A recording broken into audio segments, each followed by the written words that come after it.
For 18 years, my family believed I drifted from one temporary job to another.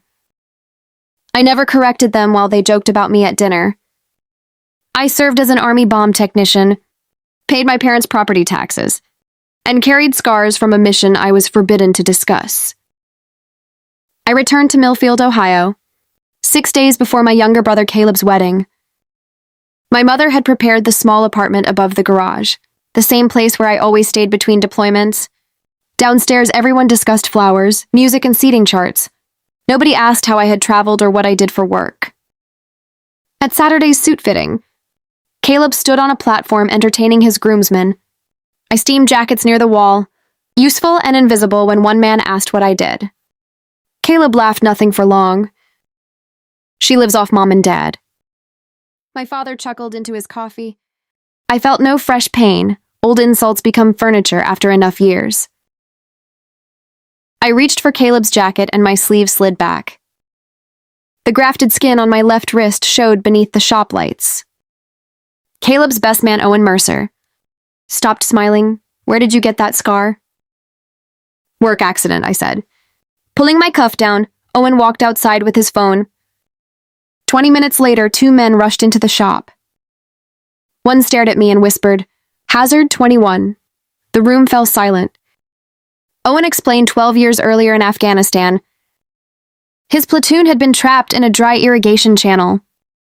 A buried explosive blocked their only escape, while gunfire closed around them. I had crawled forward alone.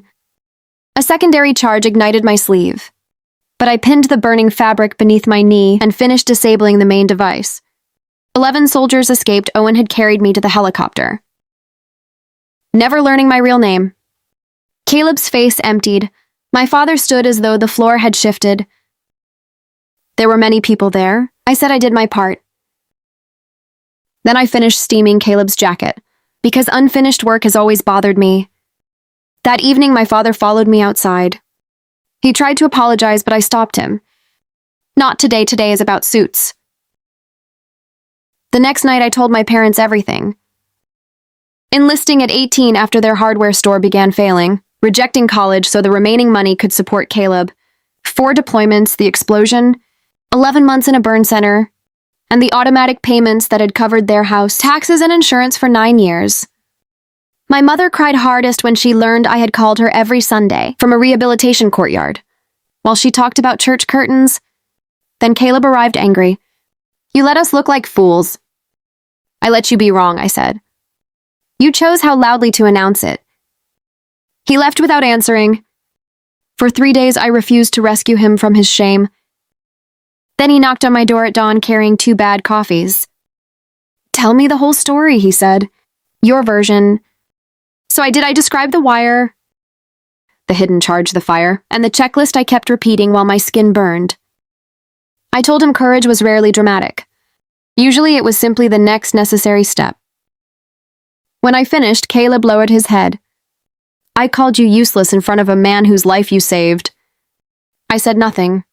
"I don't deserve to feel better," quickly he continued. "But I need you to know I understand." After that, he changed through actions. He moved me from the overflow table to the family table. He kept my story off the wedding website. He asked permission before inviting Owen's 2 former platoon mates. Most importantly, he promised there would be no public spectacle at the reception. I found a folded card beside my plate. Inside, Owen had written 11 names. No praise, no explanation. Only the men who had walked out of that valley. Caleb's toast came after dinner.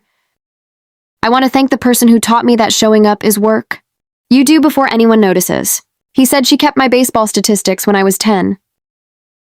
Protected this family in ways I never bothered to ask about, and never requested credit. To the ones who arrive early. He lifted his glass, then looked away, giving me privacy even while honoring me later. "My father asked me to dance. I told the wrong story about you for years. He said I'm done telling stories. I'm just going to be proud."